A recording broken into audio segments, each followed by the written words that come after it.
arrest sparked widespread outrage and condemnation, but now the case against Epping mum Sarah White has finally been dropped. She was arrested back in August after unfurling a union flag at an anti-migrant hotel protest. It looks like the police are trying to cause a scene. Look at that! Look what they're doing! Look what the police are doing! What are they doing? Well, she was due to appear at Chelmsford Crown Court today after being charged with failing to comply with the Section 14 order designating where demonstrations could take place. But yesterday, the Crown Prosecution Service dropped the case completely, citing a lack of evidence. Very bizarre, isn't it? I'm delighted to be joined in the studio now by Sarah. Sarah, thank you for joining us. How are you? Yeah, I'm good, thank you, Patrick. Bit annoyed? I'm annoyed that I didn't get my day in court, to be honest, because I wanted to show the establishment up for what they really are. So what do you think they were trying to do here? Because it seems bizarre that they would arrest you, make a big song and dance out of arresting you very publicly, charge you, and then drop it because they say they haven't got enough evidence. Well, they initially arrested me under Section 14, which they totally breached their abuse of powers. And then I was charged with Section 11 and Section 12. Well, go on, just explain to us what that is. So Section 11 and Section 12 is that I deferred from the route of the procession. The route of the procession, I asked in the interview, I said, for the benefit of the tape, could you read that out to me? And they said the Commissioner had said that the route was to take place from the Bell Hotel to the Civic Centre. And the moment they said that, I knew that there was nothing wrong because the Civic Centre is the council offices. So that's where you tried to hang the flag from? Yeah, and it was the stairs of the Civic Centre that I hung the flag over, which we do every week at that protest. We do that every single week. Things had changed in Epping that night. They had brought in other police officers. It was funny, mainstream media were there. They're not usually there. So we knew that there would be arrests that night. And lo and behold, I was arrested, and so was Callum. And that process for you as well, of course, you were taken away, your kids, weren't you? Do you want to just talk to us a little bit about that? Because it must have been quite traumatic for you initially. Yeah, to be honest with you, it was an unlawful arrest, and there's a brutal arrest as well. There was 3 police officers. I was covered in bruises. I had bruising all under my jaw here where I'd got punched. I had bruising all down my leg and all down this arm, predominantly on this side. The officer on this side was excessive. I did have bruising this side, but this side was the worst. And then they said, we're going to de-arrest you. So they drove me down the road, took me to a petrol station, opened up the doors, took off my cuffs, gave me a bottle of water, and then sat there for 10 minutes and said, we're really sorry, we're taking you to the station. They took me to Grays, which is further away than what they should have taken me.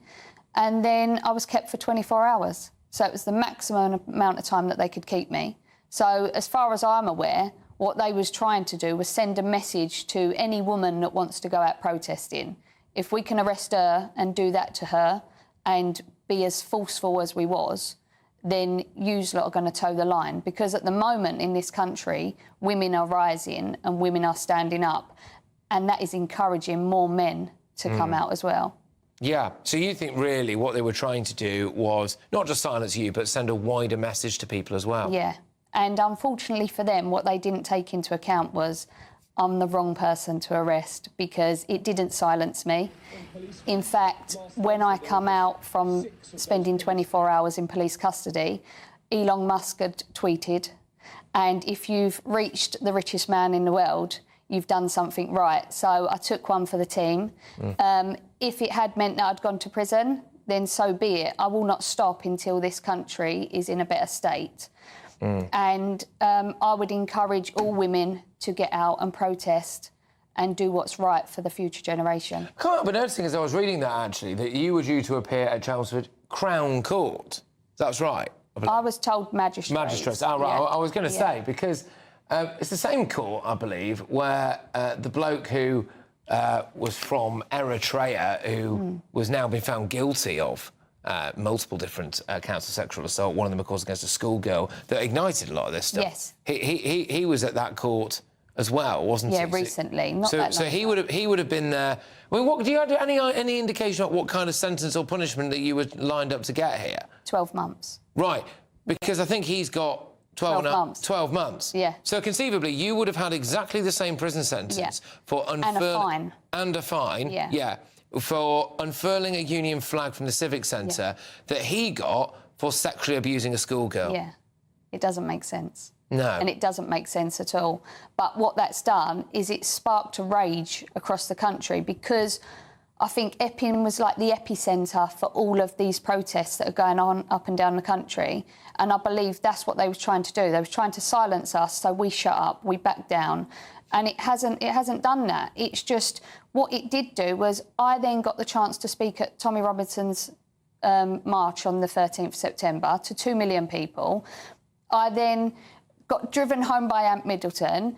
I've then walked half naked through Whitechapel, sprayed pink, which everybody see, which again has sparked more talk and more interest. And now I'm going to have dinner with Ben Habib next week. Right. So, and I've joined the Advance Party. So things have really progressed, and all that's doing is, I've now got a massive traction and I've got a massive platform to now speak on. And we are now, as the Pink Ladies, we are encouraging all of the different areas across the country to come out, and we're doing one a month, going and seeing more women and gaining bigger traction, making protests in all of the areas. And then eventually, I can't see why most women across this country won't be out in full force. Well, I mean, it's an incredibly brave thing to do. One of the things that a lot of people have mentioned over the years is that a lot of these refugees welcome marches and things, you can often see quite a lot of, like, I'll just say it, you know, middle-class, lovey white women who are there saying, oh, refugees are welcome here.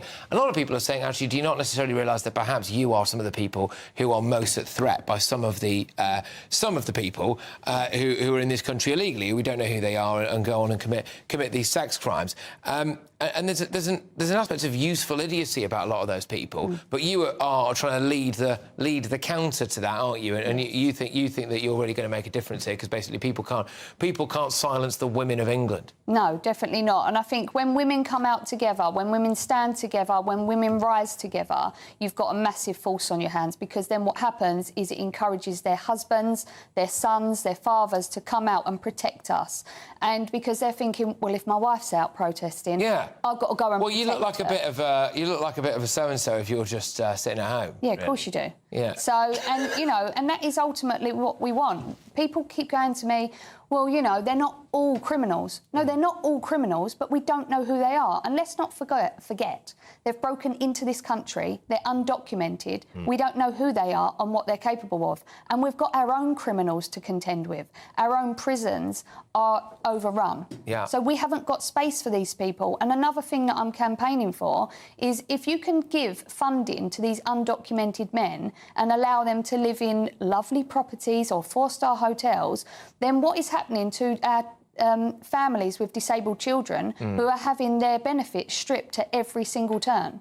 And that is something that surely everyone can agree on, whether you're left or right. Well, we can all agree on that. Well, yeah, I would have thought so. Look, Sarah, thank you very, very much. I'm sorry that you had to go through all of that, and especially all the kind of bruising and physical injury. Well, I am taking things further. I was going to ask, but then I thought we haven't got to the police about that yet, so there we go. But I've got that impression. Anyway, all right. Look, thank you very much. Great to see you, and I hope to see you again very, very soon. We have got a spokesperson from the Crown Prosecution Service, who said this.